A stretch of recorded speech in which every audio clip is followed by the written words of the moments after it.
Evening, everybody. Pipe Man 1861 here. Well, tonight we're just gonna have a little pipe chat.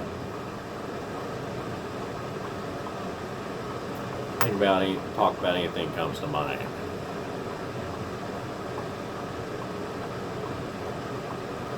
First, a little bit of housekeeping. Smoking some Lane 1Q, which sounded really good tonight. I'm smoking it in my Cellini, made by the Cellini Pipe Shop in Chicago. Isn't that a neat looking Dublin? It had a big old crack and a chunk out of it, and they repaired it with this sterling band here. They did a fine job, and I redid it whenever I got it. It's a really good smoker.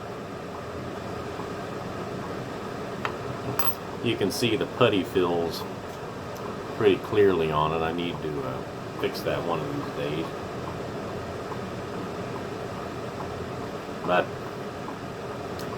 I'm not too big of a hurry to do it.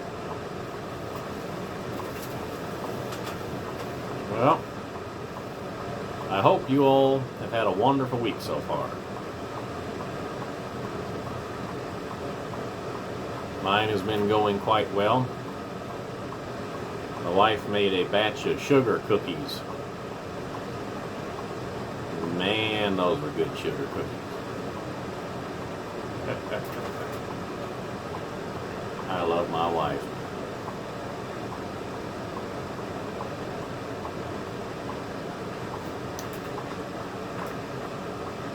Yes, indeed, I love my wife very much. God has blessed me with an amazing woman.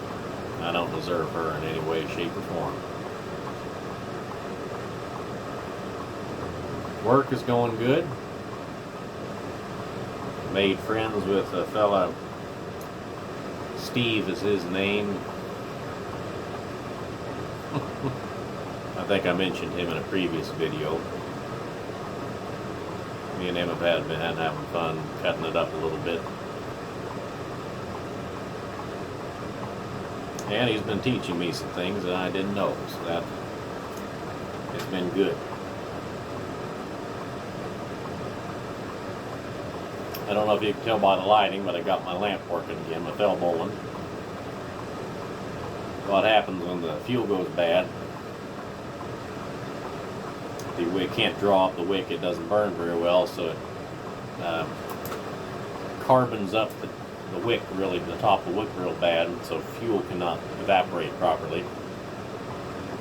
So it burns real bad, very dim, big flames coming up through the mantle. So I drained all the bad fuel out of it. The way you fix it, you don't cut the circular wick with scissors. You have to let the lamp burn dry and let the wick itself burn down a tiny little bit. The wick itself, not the fuel. And then you just take a sharp knife and you very carefully scrape the burnt portion off. Not cut per se, but scrape. And then you do that a couple more times as needed. And after that, you just take a soft cloth and you go around the top of the wick. Just wipe the ash away. And what you end up with is a perfectly level, perfectly smooth top of your wick. It doesn't have any little strings sticking up out of it. And that's what's necessary for these lamps to burn to their full potential.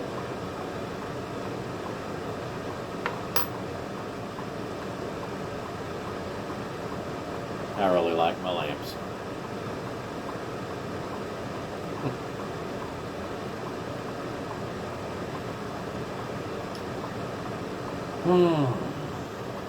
Lane 1Q is some good stuff, I'll tell you. Real good stuff. Didn't tell you this story. For my new job, I have to wear steel-toe work boots. OSHA regulations and all that, you know. We're lifting up doors and whatnot. Well, the day I started, they told me that. So on the way back through, they gave me a $100 voucher. They said they'd pay me back up to $100 for a new pair of boots.